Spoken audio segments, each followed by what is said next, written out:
अब 15 अगस्त से पहले हर बस पर लहराएगा तिरंगा। दिल्ली सरकार 15 अगस्त से पहले अपनी सभी बसों पर तिरंगा लहराने का निर्देश जारी कर सकती है। यह निर्देश सभी नागरिकों में देशभक्ति की भावना पैदा करने और देश के लिए शहीद हुए लोगों के प्रति सम्मान की भावना पैदा करने के लिए जारी किया जा सकता है। सरकार के समक्ष यह प्रस्ताव एक संगठन हिस्टोरिकल रिसर्च एसोसिएशन (HRA) द्वारा लाया गया है। सरकार ने इस प्रस्ताव पर विचार करने पर मौखिक सहमति दे दी है। इसी संगठन के अनुरोध पर पहले ही देश के सभी रेल इंजनों पर तिरंगा लगाए जाने का फैसला लिया जा चुका है। HRA के प्रमुख पदाधिकारी अमित आजाद ने अमर उजाला को बताया कि आज सोमवार को उन्होंने अपने साथियों के साथ मिलकर दिल्ली के परिवहन मंत्री कैलाश गहलोत से मुलाकात की। मुलाकात के दौरान उन्होंने दिल्ली की सभी बसों पर तिरंगा लगाने का प्रस्ताव दिया। आजाद के मुताबिक मंत्री को HRA का प्रस्ताव बहुत पसंद आया और उन्होंने इसको लगाने पर मौखिक सहमति दे दी। सरकार ने इस फैसले को इस महीने के अंत या अगस्त माह के पहले हफ्ते तक अमल में लाने की बात कही है। चूंकि पूर्व रेल मंत्री सुरेश प्रभु के कार्यकाल के दौरान इसी तरह का फैसला 2016 में लिया जा चुका है, संगठन को उम्मीद है कि दिल्ली सरकार भी इस फैसले को अमलीजामा पहनाने का निर्देश जारी कर देगी। दरअसल, हिस्टोरिकल रिसर्च एसोसिएशन (HRA) संस्था को देश के लिए शहीद हुए महान क्रांतिकारी चंद्रशेखर आजाद के पौत्र अमित आजाद अपने साथियों के साथ मिलकर चलाते हैं। इस संस्था के माध्यम से वे देश में राष्ट्रप्रेम की भावना पैदा करने के लिए लगातार प्रयास करते रहते हैं। यह प्रयास भी उसी दिशा में एक कड़ी है। देश में ही बनेंगे नौसेना के पोत और विमान। रक्षा मंत्रालय ने 15,000 करोड़ के आग्रह पत्र जारी किए। भारतीय नौसेना के लिए पोत और विमान आने वाले समय में देश में ही बनाए जाएंगे। रक्षा मंत्रालय ने नौसेना और तटरक्षक बल के लिए विभिन्न पोतों और जहाज के अधिग्रहण के लिए 15,000 करोड़ रुपये मूल्य के 4 पोत निर्माण आग्रह पत्र जारी किए हैं। अधिकारियों ने कहा कि 7 पोत कारखानों को अगली पीढ़ी के 6 मिसाइल पोत बनाने के लिए आग्रह पत्र जारी किए गए हैं, तो वहीं 8 द्रुत गश्ती वाहन (FPV) और 12 होवरक्राफ्ट के साथ 8 प्रक्षेपास्त्र सह-आयुध नौकाओं के लिए भी आग्रह पत्र जारी किए गए हैं, जिससे भारतीय पोत कारखानों की सूची बनाई जा सके। उन्होंने कहा कि रक्षा मंत्रालय ने 15,000 करोड़ रुपये के पोत निर्माण परियोजनाओं के 4 आग्रह पत्र जारी किए हैं। रक्षा मंत्रालय ने कहा कि इसके अलावा अगले कुछ महीनों में पोत निर्माण परियोजनाओं के लिए कुछ और आग्रह पत्र जारी किए जाने की संभावना है। अमेरिकी दबाव में है भारत, लेकिन फिर भी हमारा दोस्त ईरान। परमाणु समझौते को लेकर अमेरिका द्वारा लगाए गए प्रतिबंधों को झेल रहे ईरान ने उम्मीद जताई है कि कच्चे तेल के आयात के मुद्दे पर भारत राष्ट्रीय हित का ध्यान रखेगा, जबकि ईरान भारत की ऊर्जा सुरक्षा का संरक्षक हो सकता है। ईरानी राजदूत अली चेगेनी ने अमेरिकी प्रतिबंधों को दरकिनार करने के लिए भारत और अन्य देशों के साथ तेल में व्यापार के लिए वस्तु विनिमय, रुपया और यूरोपीय तंत्र का उपयोग करने की संभावना पर भी चर्चा की।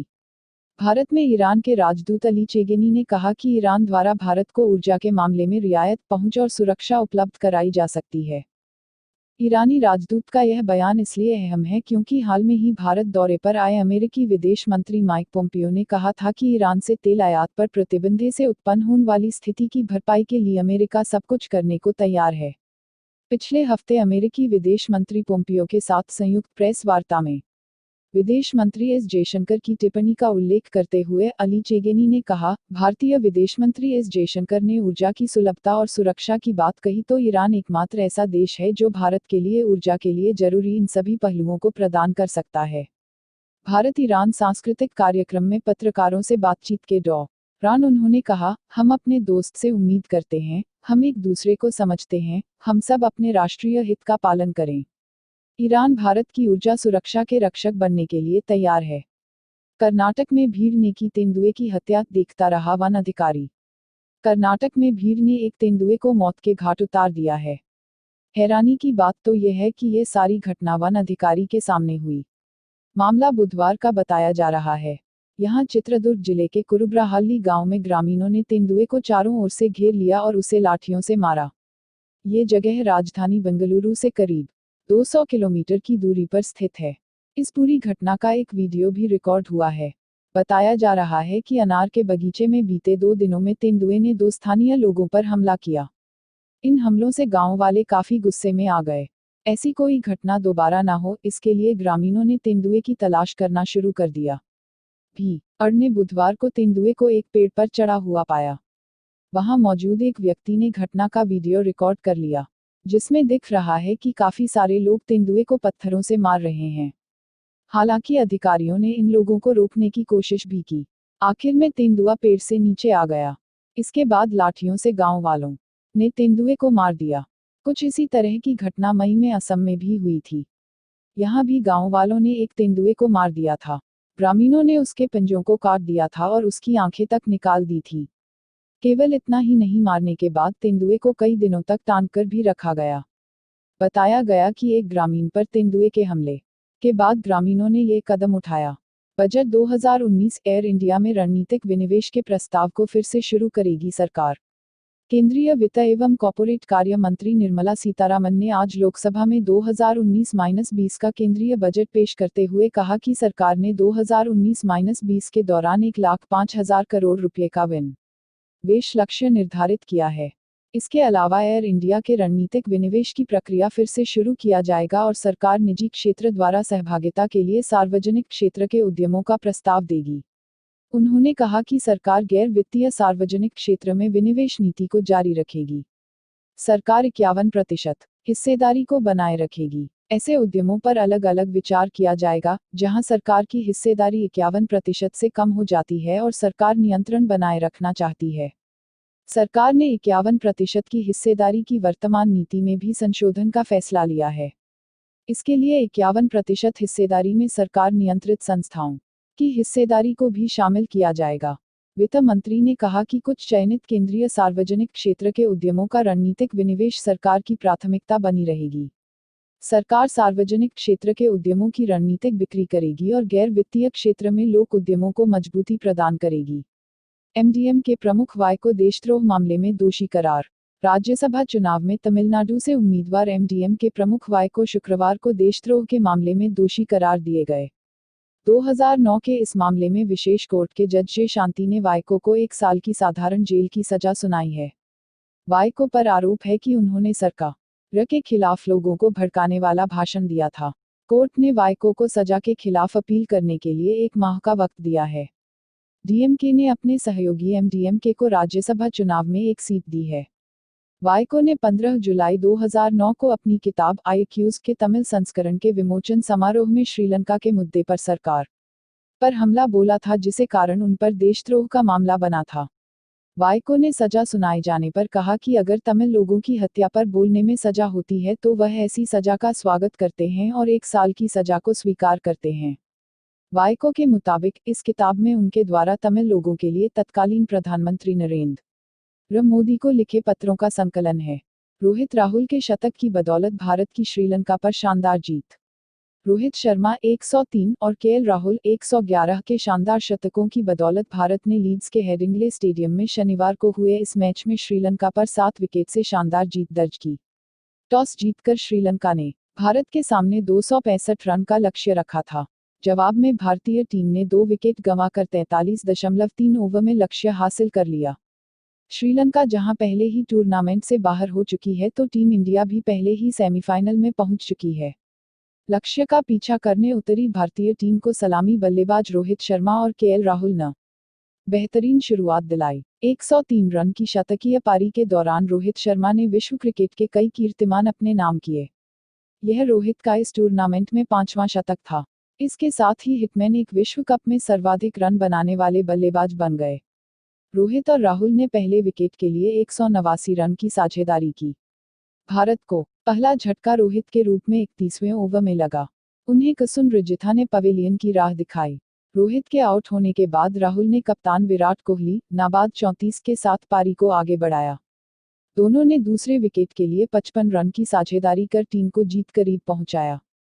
वहीं राहुल ने इस विश्व कप का पहला शतक जड़ा ले, लेकिन वे 111 रन पर लसिथ मलिंग का शिकार हो गए। इसके बाद क्रीज पर आए ऋषभ पंत 4 सस्ते में अपना विकेट गंवा बैठे। यहां से कोहली और हार्दिक पांड्या नाबाद 7 टीम को जिताकर पवेलियन लौटे। इसके पहले एंजेलो मैथ्यूज के शानदार 113 और लाहिरू थिरिमाने के 53 रन के बूते श्रीलंका ने 7 विकेट के नुकसान पर 264 रन बनाए। भारत की ओर से गेंदबाजी में जसप्रीत बुमराह ने सबसे अधिक 3 विकेट अपने नाम किए। सीएम योगी जनता दरबार में आए हुए सभी फरियादियों की समस्या को बारी बारी से मिलकर सुना।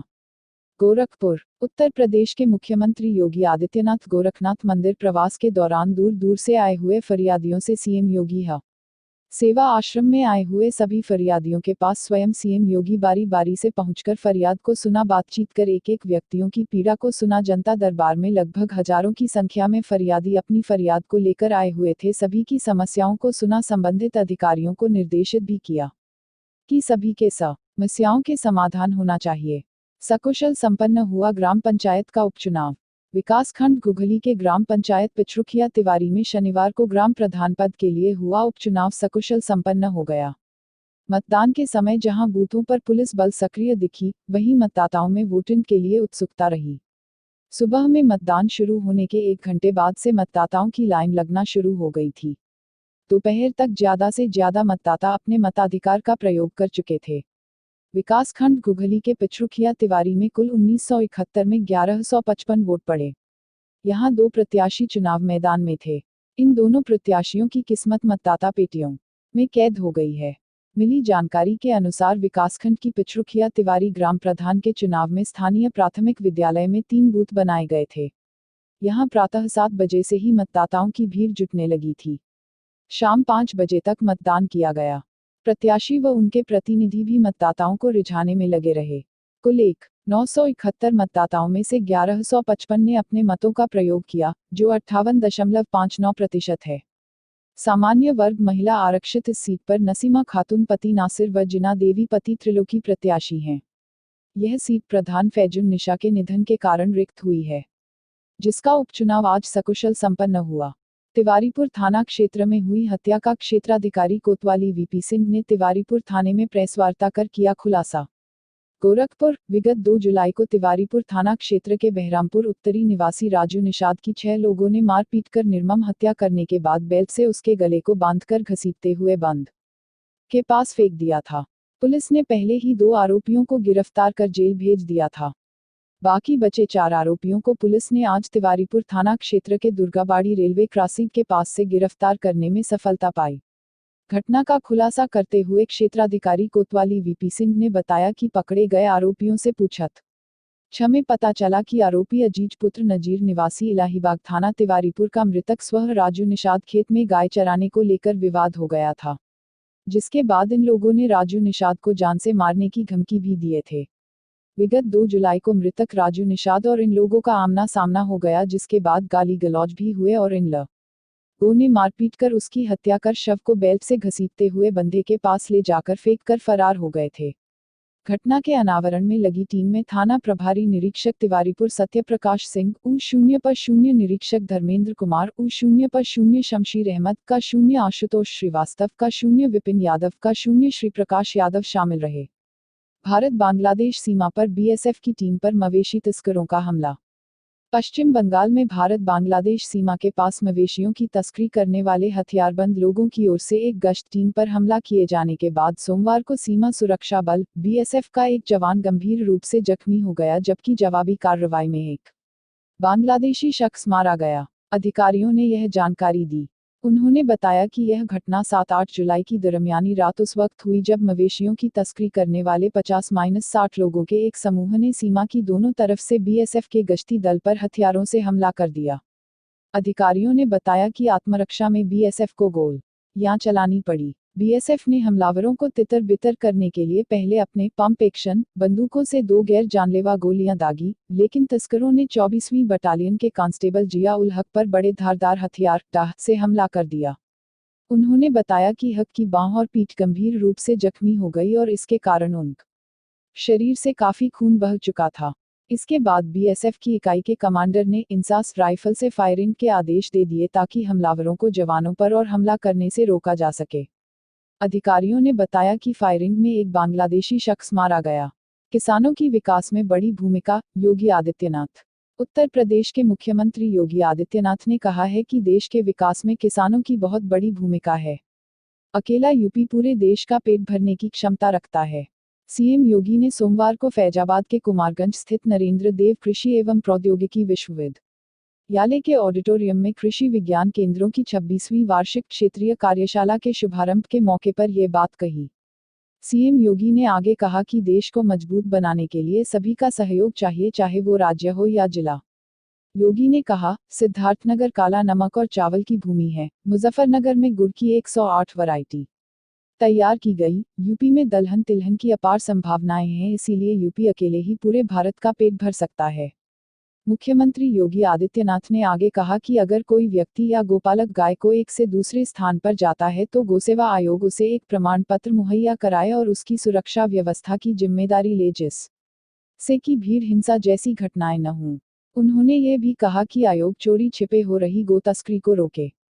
गौशालाओं में गोवंशों को बांधने की जगह उन्हें परिसर में खुला छोड़ें। आयोग को निराश्रित गोवंश के लिए ही पैसा दिया जाएगा। पशुधन विभाग आयोग के खाते में सीधे पैसा उपलब्ध कराए। महाराष्ट्र के अहमदनगर में बम विस्फोट। बुधवार को महाराष्ट्र के अहमदनगर जिले में एक बम विस्फोट हुआ। हादसे में 2 लोगों की मौत हो गई। पुलिस ने बताया कि इस बम को कबाड़ बाजार में बेचने के लिए फायरिंग रेंज से उठाया गया था। इस संदर्भ में पुलिस सब इंस्पेक्टर पीएस दताले ने बताया कि यह घटना जिला मुख्यालय से 15 किलोमीटर दूर स्थित खरे करजून गांव में सुबह 4 बजे हुई। इस विस्फोट का प्रभाव इतना गंभीर था कि इससे दोनों के शरीर के टुकड़े टुकड़े हो गए। उन्होंने बताया कि 19 वर्षीय अक्षय नवनाथ गायकवाड़ और 34 वर्षीय संदीप भावसाहेब थिरोडे नामक 2 ग्रामीणों ने इस बम को मेटल कबाड़ बाजार में बेचने के लिए पास की सेना की फायरिंग रेंज से उठाया था। अधिकारी ने कहा कि जब वे गायकवाड़ के घर पर उसमें से मेटल निकालने की कोशिश कर रहे थे तब विस्फोट हुआ और मौके पर दोनों की मौत हो गई। विजय माल्या की संपत्ति जब्त करने पर रोक नहीं। बॉम्बे हाईकोर्ट से भगोड़े भारतीय उद्योगपति विजय माल्या को तगड़ा झटका लगा है। कोर्ट ने माल्या की उस अपील को खारिज कर दिया जिसमें उसने अपनी संपत्ति को सरकारी एजेंसियों द्वारा जब्त किए जाने की प्रक्रिया पर रोक लगाने की मांग की थी। इससे पहले 2 जून को लंदन हाईकोर्ट ने माल्या को बड़ी राहत देते हुए प्रत्यर्पण के खिलाफ अपील करने की अनुमति दे दी। अगर लंदन उच्च न्यायालय द्वारा उसे अपील करने की अनुमति नहीं दी गई होती तो उसे अगले कुछ दिनों में भारत को प्रत्यर्पित किया जा सकता था। लेकिन अब माल्या को बड़ी राहत मिल गई है। माल्या को भारत में भगोड़ा आर्थिक अपराधी घोषित किया गया है, जिसके बाद से भारतीय एजेंसियां कर्ज की अदायगी के लिए उसकी संपत्तियों को जब्त कर रही है। रेलवे का नहीं हो सकता निजीकरण, पीयूष गोयल। लोकसभा में शुक्रवार को रेलवे के निजीकरण की विपक्ष की आशंकाओं को सिरे से खारिज करते हुए रेल मंत्री पीयूष गोयल ने साफ किया कि इसका कोई निजीकरण कर ही नहीं सकता और इसके निजीकरण का कोई मतलब न है। उन्होंने कहा कि राजनीतिक लाभ के लिए नई ट्रेनों का सपना दिखाने की बजाय नरेंद्र मोदी सरकार ने सुविधाएं एवं निवेश बढ़ाने के लिए निजी सार्वजनिक साझेदारी पीपीपी आमंत्रित करने का इरादा किया है।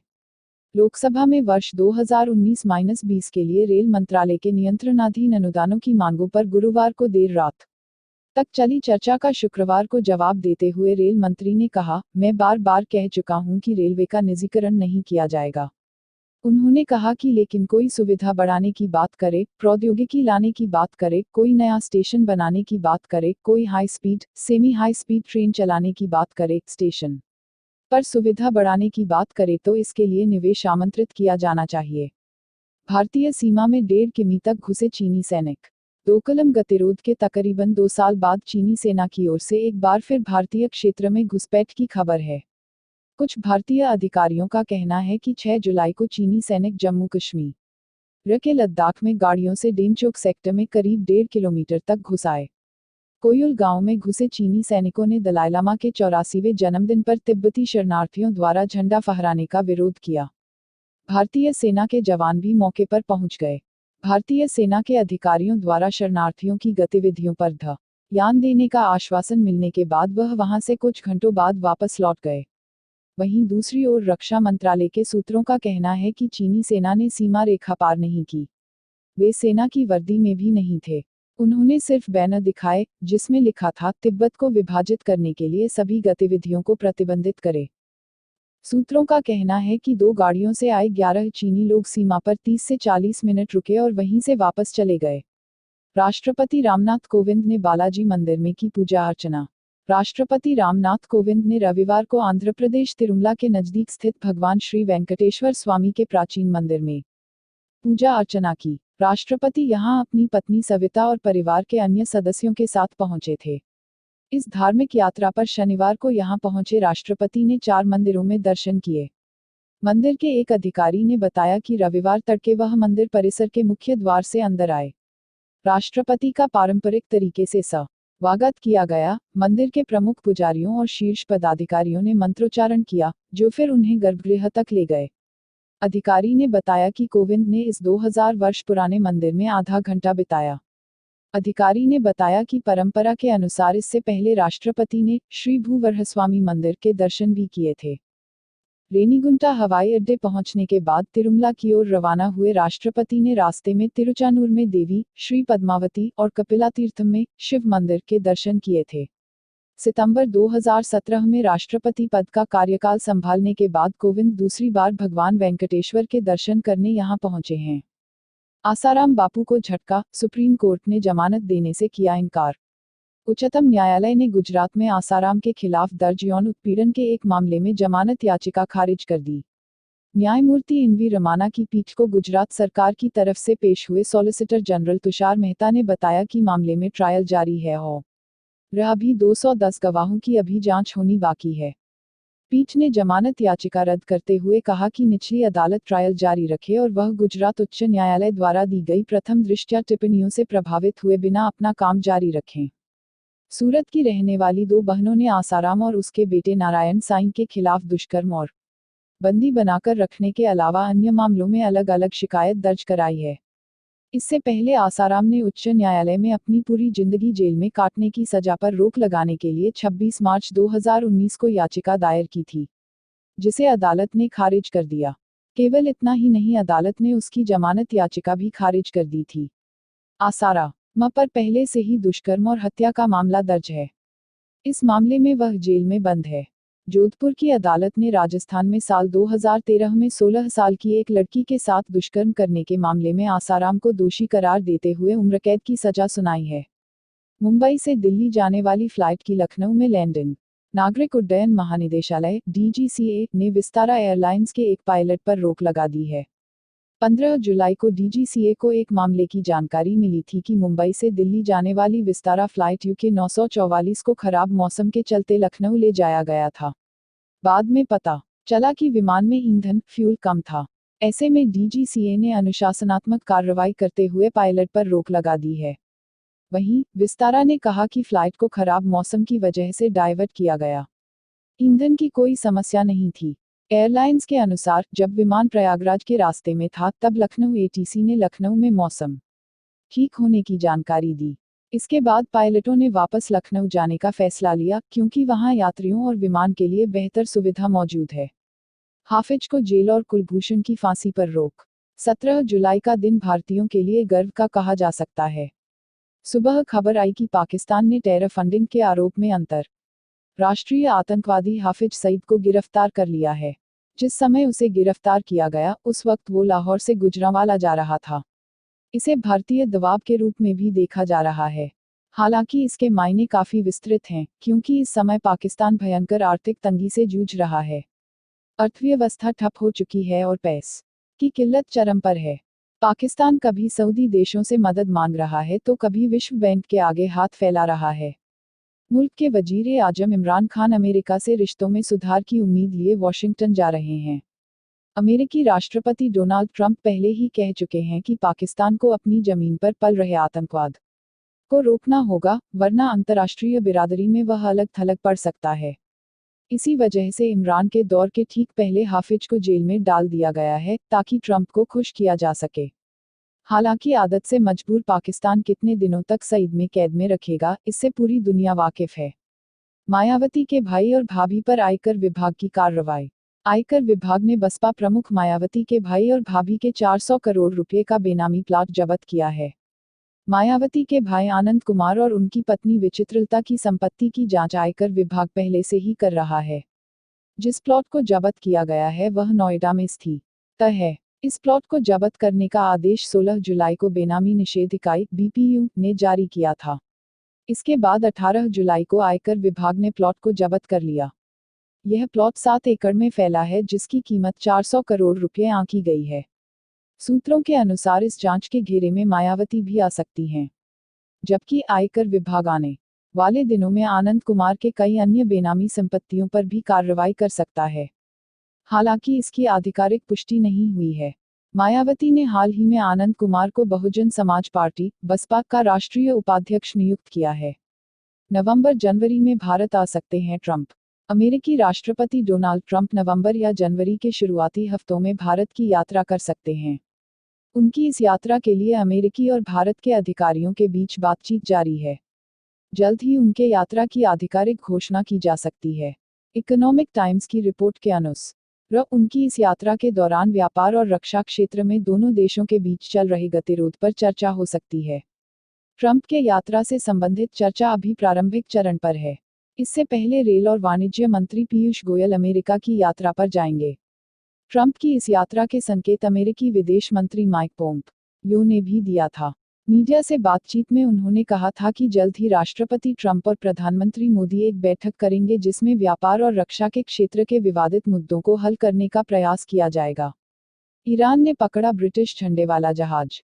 भारत ने शनिवार को कहा कि वह हर्मुज जलसंधि में ईरान द्वारा ब्रिटिश झंडे वाले तेल टैंकर को पकड़े जाने के बाद उसमें सवार भारतीयों की सुरक्षित रिहाई और उन्हें स्वदेश भेजने के लिए ईरान के संपर्क में है। ईरान की आधिकारिक समाचार समिति इरना ने अपनी एक रिपोर्ट में कहा कि ईरान की मछली पकड़ने वाली नौक से कथित तौर पर टकराने और अंतर्राष्ट्रीय समुद्री नियमों का उल्लंघन करने के लिए ब्रिटेन का झंडा लगे तेल टैंकर को पकड़ा गया है। नई दिल्ली में सूत्रों ने बताया कि तेल टैंकर स्टेना इम्पेरो में सवार लोगों में 18 भारतीय नागरिक हैं। विदेश मंत्रालय के प्रवक्ता रवीश कुमार ने ईरानी अधिकारियों द्वारा तेल टैंकर स्टेना इम्पेरो पर सवार भारतीय चालक दल को हिरासत में लिए जाने संबंधी सवाल के जवाब में कहा, हम इस मामले में और विवरण ले रहे हैं।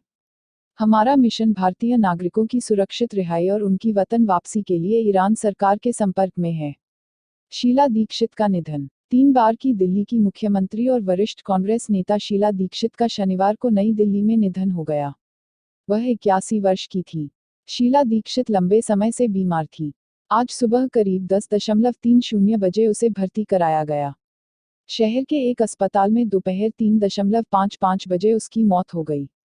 एस्कॉट्स फोर्टिस के निदेशक डॉक्टर अशोक सेठ ने कहा कि शीला दीक्षित को डॉक्टरों की एक टीम ने अच्छी तरह से प्रबंधित किया था। समाचार एजेंसी एएनआई को बताया, दोपहर 3:15 बजे उन्हें फिर से कार्डियक अरेस्ट हुआ। उन्हें वेंटिलेटर पर रखा गया था और 3:55 बजे उनका निधन शांतिपूर्वक हो गया। शीला दीक्षित अपनी दिल्ली इकाई में सबसे वरिष्ठ कांग्रेस नेता थी। उन्होंने 15 वर्षों तक दिल्ली के मुख्यमंत्री के रूप में कार्य किया।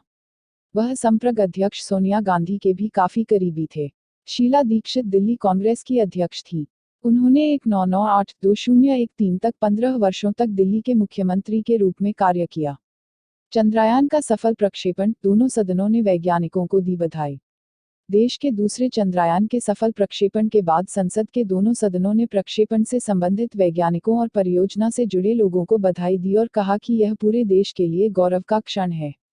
चंद्रयान के सफल प्रक्षेपण के कुछ देर बाद ही लोकसभा अध्यक्ष ओम बिरला ने इसरो के वैज्ञानिकों को चंद्रयान 2 के सफलतापूर्वक प्रक्षेपण की बधाई दी। यह देश के लिए गौरवशाली क्षण है। चंद्रयान 2 का सोमवार को सतीश धवन अंतरिक्ष केंद्र से सफल प्रक्षेपण किया गया। बिरला ने कहा कि इस प्रक्षेपण के साथ ही अंतरिक्ष के क्षेत्र में भारत की शक्ति और क्षमता को बढ़ावा मिला है। यह इसरो के वैज्ञानिकों के अथक प्रयासों और प्रधानमंत्री के नेतृत्व में संभव हुआ है। हम वैज्ञानिकों को बधाई देते हैं। सभी सदस्यों ने मेजें थपथपाकर इस उपलब्धि के लिए वैज्ञानिकों की सराहना की। विपक्ष के कुछ सदस्यों ने कहा कि यह वैज्ञानिकों की उपलब्धि है, इसमें प्रधानमंत्री का नाम क्यों लिया जा। राज्यसभा के सभापति एम वेंकैया नायडू ने भी उच्च सदन में इस उपलब्धि का जिक्र किया। उन्होंने इस उपलब्धि के लिए देशवासियों, वैज्ञानिकों, इसरो के कर्मचारियों और अंतरिक्ष विभाग को बधाई दी। यूजीसी ने 23 विश्वविद्यालयों को घोषित किया फर्जी, यूपी पहले स्थान पर। विश्वविद्यालय अनुदान आयोग यूजीसी ने देश के 23 विश्वविद्यालयों को फर्जी घोषित करते हुए सूची जारी की है। इनमें से 8 विश्वविद्यालय उत्तर प्रदेश में हैं। यूजीसी सचिव रजनीश जैन ने बताया कि छात्रों और आम लोगों को सूचित किया जाता है कि फिलहाल देश के विभिन्न हिस्सों में 23 स्वयंभू और गैर पंजीकृत संस्थान यूजीसी अधिनियम का उल्लंघन कर रहे हैं। इनमें से 8 विश्वविद्यालय उत्तर प्रदेश में और उसके बाद 7 विश्वविद्यालय दिल्ली में हैं। केरल, कर्नाटक, महाराष्ट्र और पुडुचेरी में एक-एक फर्जी विश्वविद्यालय हैं। यूपी में वाराणसी संस्कृत विश्वविद्यालय, वाराणसी महिला Gram Vidyapith Vishwavidyalaya Prayag, Raj Gandhi Hindi Vidyapith Varanasi, national university of electro complex homeopathy Kanpur, Netaji Subhash Chandra Bose मुक्त विश्वविद्यालय अलीगढ़ उत्तर प्रदेश विश्वविद्यालय मथुरा, महाराणा प्रताप शिक्षा निकेतन विश्वविद्यालय प्रतापगढ़ और इंद्रप्रस्थ शिक्षा परिषद नोएडा गैर मान्यता प्राप्त विश्वविद्यालय हैं। दिल्ली में commercial university limited, United Nations university, vocational university, ADR centric juridical university, Indian institute of science and engineering, आध्यात्मिक विश्वविद्यालय और Vishwakarma open university for self employment गैर मान्यता प्राप्त विश्वविद्यालय हैं। इस सूची में Badaganvi Sarkar world open university education society Karnataka, saint John's university Kerala, Raja Arabic university Maharashtra और Shri Bodhi academy of higher education Puducherry को भी शामिल किया गया है। पश्चिम बंगाल और ओडिशा में दो फर्जी विश्वविद्यालय institute for alternative medicine and research Navbharat शिक्षा परिषद और north Odisha university of agriculture and technology हैं। चंद्रयान 2 का सफर सही रास्ते पर, इसरो के नियंत्रण में है मिशन। देश के दूसरे चंद्र मिशन चंद्रयान 2 के सफल प्रक्षेपण के एक दिन बाद भारतीय अंतरिक्ष अनुसंधान संगठन इसरो ने मंगलवार को कहा है कि चंद्रयान 2 अंतरिक्षयान की सेहत ठीक है और वह सही दिशा में जा रहा है। 3850 किलो का चंद्रयान 2 का देश के सबसे शक्तिशाली रॉकेट 3M1 ने सोमवार को दोपहर 2:43 बजे श्रीहरिकोटा के सतीश धवन अंतरिक्ष केंद्र से सफल प्रक्षेपण किया था।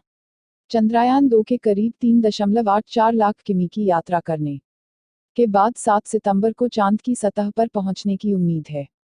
इसरो ने अपने बयान में कहा है कि रॉकेट से अलग होने के बाद यान का सौर उपकरण अपने आप ही सक्रिय और तैनात हो गया। बेंगलुरु स्थित ISRO telemetry, tracking and command network ने अंतरिक्षयान को अपने नियंत्रण में कर लिया है। ऑस्ट्रेलिया के पश्चिमी क्वींसलैंड और उत्तरी इलाके में सैकड़ों लोगों ने आसमान में तेज रोशनी देखी। लोगों ने इस बारे में एक चैनल ऑस्ट्रेलियन ब्रॉडकास्टिंग कॉरपोरेशन को बताया। चैनल ने एक प्रत्यक्षदर्शी शोना रॉयस के हवाले से बताया कि शोना ने क्वींसलैंड के जूलिया क्रीक कार्वन पार्क के आसमान पर सोमवार को स्थानीय समयानुसार रात 7:30 बजे तेज रोशनी देखी। कई लोगों ने इस मौके की अपने मोबाइल से तस्वीरें लीं और वीडियो भी बनाए। लोगों को लगा कि यह कोई एलियन या उड़न तश्तरी है। हालांकि दक्षिणी क्वींसलैंड यूनिवर्सिटी में खगोल भौतिकी के प्रोफेसर जांटी हॉर्नर ने कहा कि यह कोई एलियन नहीं है, बल्कि यह भारत के चांद पर जाने के निशान हैं। व्यक्तिगत जानकारी 20 साल बाद सार्वजनिक करने पर फैसला लेगा केंद्रीय सूचना आयोग। केंद्रीय सूचना आयोग (CIC) यह तय करेगा कि क्या सरकारी अधिकारियों की निजी जानकारी 20 साल बाद सूचना के अधिकार RTI के तहत दी जा सकती है। दरअसल 2006 मुंबई ट्रेन बम धमाकों में दोषी एहतेशाम कुतुबुद्दीन सिद्दीकी की याचिका पर फैसले के लिए CIC ने पूर्ण पीठ का गठन किया है। सिद्दीकी ने केंद्रीय गृह मंत्रालय द्वारा RTI आवेदन खारिज करने के बाद आयोग का दरवाजा खटखटाया है। उन्होंने UPSC फॉर्म्स की एक प्रति और 12 IPS अधिकारियों का रिकॉर्ड मांगा था, जिसे मंत्रालय ने निजता प्रावधान का उल्लंघन बताते हुए देने से नकार कर दिया। बम धमाकों में खुद को गलत तरीके से फंसाने का दावा करने वाले सिद्दीकी का कहना है कि उन्होंने 20 साल पहले रिकॉर्ड मांगे थे। 2018 में उन्होंने इस आवेदन को RTI के तहत दिया था। पीयूष गोयल, रेलवे ने 2018-19 में प्लेटफॉर्म टिकटों की बिक्री से कमाए 139 करोड़। भारतीय रेलवे ने 2018-19 के दौरान प्लेटफॉर्म टिकटों की बिक्री से 139.20 करोड़ रुपये कमाए हैं। वहीं इसी सत्र के दौरान प्लेटफॉर्मों पर विज्ञापनों और दुकानों से 230.47 की कमाई हुई। इस बात की जानकारी रेल मंत्री पीयूष गोयल ने राज्यसभा में दी। कृषि मंत्री नरेंद्र सिंह तोमर ने राज्यसभा में पूछे गए सवाल की या आर्टिफिशियल इंटेलिजेंस AI का उपयोग कृषि में किया जा सकता है पर जवाब दिया, हाँ, इसका उपयोग मौसम, फसल और मूल्य पूर्वानुमान, उपज का आकलन आदि में किया जा सकता है। अन्य भी कई क्षेत्रों में आर्टिफिशियल इंटेलिजेंस का प्रायोगिक अध्ययन किया जा रहा है। महालक्ष्मी एक्सप्रेस में फंसे सभी 1050 यात्री सुरक्षित निकाले गए। मुंबई और निकटवर्ती इलाकों में मूसलाधार बारिश के कारण कई इलाकों में बाढ़ जैसे हालात बन गए और रेल और विमान सेवाएं बुरी तरह प्रभावित हुई हैं। भारी बारिश के कारण रेल पटरियों के पानी में डूबने से महालक्ष्मी एक्सप्रेस करीब 1050 यात्रियों के साथ ठाणे जिले में बदलापुर के पास फंस गई, जिसके बाद अधिकारियों ने विभिन्न राहत एजेंसियों की मदद से बचाव अभियान शुरू किया और करीब 15 घंटों की कड़ी मशक्कत के बाद सभी यात्रियों को सुरक्षित निकाला जा सका। पीटीआई के मुताबिक मध्य रेलवे ने बताया कि महालक्ष्मी एक्सप्रेस में फंसे सभी 1050 यात्रियों को बचा लिया गया। लगभग 11-12 घंटे से महालक्ष्मी एक्सप्रेस में फंसे यात्रियों के बचाने के लिए नौसेना के 8 टीमों को लगाया गया, जिसमें 3 गोताखोरों की टीम भी शामिल थी। टीमों को बचाव सामग्री, नौकाओं और जीवन रक्षक जैकेट के साथ रवाना किया। इससे पहले हालात का जायजा लेने के लिए एक हेलीकॉप्टर के साथ नेवी के गोताखोरों की टीम को मौके पर भेजा गया था। बता दें कि ट्रेन मुंबई से लगभग 55 किलोमीटर की दूरी पर बदलापुर और वानगनी के बीच फंसी थी। श्रीलंकाई नौसैनिकों ने गिरफ्तार किए 7 भारतीय मछुआरे। श्रीलंका की नौसेना ने नेदुंतीवु तट पर तमिलनाडु के 7 मछुआरों को उनके समुद्री क्षेत्र में मछली पकड़ने के आरोप में रविवार को गिरफ्तार कर लिया। मछुआरों ने दावा किया कि उन्होंने तेज हवाएं चलने और ऊंची लहरें उठने के कारण अंतर्राष्ट्रीय समुद्री सीमा रेखा पार की थी। मत्स्य विभाग के अधिकारियों ने बताया कि हालांकि श्रीलंकाई नौसैनिकों ने आरोप यह लगाया है कि वे भारतीय मछुआरे उनके क्षेत्र में मछली पकड़ने के लिए घुसे, इसलिए उन्होंने उनकी नौक जब्त कर उन्हें गिरफ्तार कर लिया। रामनाथपुरम के सांसद नवासिकनी ने विदेश मंत्री एस जयशंकर से अपील की है कि वह मछुआरों की रिहाई के लिए तत्काल कदम उठाएं। उन्होंने कहा, विदेश मंत्रालय को श्रीलंका के साथ मामला उठाना चाहिए और सभी गिरफ्तार मछुआरों की तत्काल रिहाई सुनिश्चित करनी चाहिए। हाईवे पर ट्रैफिक नियमों का उल्लंघन करना पड़ेगा महंगा। ट्रैफिक नियमों के बढ़ते उल्लंघन पर नजर रखने के लिए सड़क परिवहन मंत्रालय एक अनोखी पहल शुरू करने वाला है। मंत्रालय सेवानिवृत्त कर्मियों को राष्ट्रीय राजमार्ग पर तैनात करेगा। इनके शरीर पर कैमरा लगा होगा। तमिलनाडु, महाराष्ट्र, हिमाचल प्रदेश और बिहार के 11 राजमार्गों पर सीसीटीवी कैमरे लगाए जाएंगे। सेवानिवृत्त कर्मी जहां ट्रैफिक नियमों के उल्लंघन को रिकॉर्ड करेंगे, वहीं हर 5 किलोमीटर पर लगे सीसीटीवी कैमरा विशेष स्थानों पर होने वाले उल्लंघनों को रिकॉर्ड करने का काम करेगा। सड़क परिवहन मंत्रालय के अधिकारियों का कहना है कि इस परियोजना में इस्तेमाल होने वाले कैमरा, जिसमें बॉडी कैमरा भी शामिल है, वह नियंत्रण कक्ष को सीधे फीड भेजेंगे। मंत्रालय के एक अधिकारी ने कहा, इन्हें पुलिस नियंत्रण कक्ष से लिंक किया जाएगा ताकि यह ट्रैफिक नियमों के उल्लंघन को रिकॉर्ड और चालान जारी कर सके या आवश्यक कार्रवाई की जा सके। इस पूरी परियोजना को स्थानीय पुलिस और राष्ट्रीय सूचना विज्ञान केंद्र एनआईसी के साथ मिलकर अंजाम दिया जाएगा। एनआईसी के पास सभी वाहन और ड्राइवरों का डाटा मौजूद है। पुलिस को एनआईसी के डाटाबेस से वाहन के मालिक और उल्लंघनकर्ताओं की सारी जानकारी मिल जाएगी। पर्यावरण मंत्रालय, देश में प्रदूषण फैलाने वाले 4264 उद्योगों में से 496 हुए बंद। पर्यावरण मंत्रालय ने दावा किया है कि देश में प्रदूषण फैलाने वाले 4264 उद्योगों में से 496 बंद हो चुके हैं। मंत्रालय के अनुसार महाराष्ट्र के 179 और गुजरात के 97 उद्योग सबसे ज्यादा प्रदूषण फैला रहे हैं, जबकि तमिलनाडु में एक भी मामला सामने नहीं आया है। प्रदूषण फैलाने के मामले में महाराष्ट्र पहले स्थान पर है। दूसरे नंबर पर गुजरात, फिर तेलंगाना के उद्योग प्रदूषण फैला रहे हैं। उत्तर प्रदेश के 782 उद्योग नियमों से चल रहे हैं। महाराष्ट्र और गुजरात में सबसे ज्यादा प्रदूषण फैलाने वाले उद्योग हैं जो कि प्रदूषण नियंत्रण मानदंडों का पालन नहीं कर रही हैं, जबकि तमिलनाडु में नियम तोड़ने का एक भी मामला नहीं पाया गया है। ये जानकारी पिछले हफ्ते लोकसभा में पर्यावरण, वन और जलवायु परिवर्तन मंत्रालय के राज्य मंत्री बाबुल सुप्रियो ने दी है। देश में करीब 518 ऐसे उद्योग हैं जो नियमों को दरकिनार कर लगातार प्रदूषण फैला रही हैं। इनमें से 50% से भी ज्यादा केवल महाराष्ट्र और गुजरात में हैं। देश में प्रदूषण फैलाने वाली 4264 उद्योगें थीं, जिनमें से 496 बंद हो गईं। जो चल रही है, उनमें से 518 प्रदूषण से जुड़े नियमों का पालन नहीं कर रही हैं। सेंट्रल पॉल्यूशन कंट्रोल बोर्ड इनमें से अब तक 156 उद्योगों को बंद करने का आदेश दे चुका है। सीमा पर लगातार फायरिंग के बाद पाक की सीनाजोरी। सीमा पर लगातार संघर्ष विराम तोड़ने के साथ पाकिस्तान अब सीनाजोरी पर उतर आया है। पाकिस्तानी विदेश मंत्रालय ने बुधवार को भारत के राजनयिक को तलब किया है। मंगलवार को हुए क्रॉस बॉर्डर फायरिंग के दौरान कई लोग घायल हुए थे। बुधवार को जम्मू कश्मीर के राजौरी जिले में नियंत्रण रेखा के पास गोलीबारी की और मोटा के गोले दागे। अधिकारियों ने बताया कि भारतीय सैनिकों ने इसका मुंहतोड़ जवाब दिया, जिसके परिणामस्वरूप पाकिस्तानी सेना की चौकियों को भारी नुकसान पहुंचा और कई पाकिस्तानी सैनिक हताहत हुए हैं। पुंछ और राजौरी जिलों में नियंत्रण रेखा के साथ साथ असैन्य क्षेत्रों को निशाना बनाकर पाकिस्तान सेना द्वारा की जाने वाली गोलीबारी और गोलाबारी का यह लगातार चौथा दिन है, जिनमें अब तक एक बच्चे और एक जवान की जान चुकी है और 2 अन्य घायल हुए हैं। सोमवार को पाकिस्तानी सैनिकों ने पुंछ जिले के मनकोट और शाहपुर सेक्टरों में नियंत्रण रेखा के पास वाले क्षेत्रों में गोलाबारी की थी।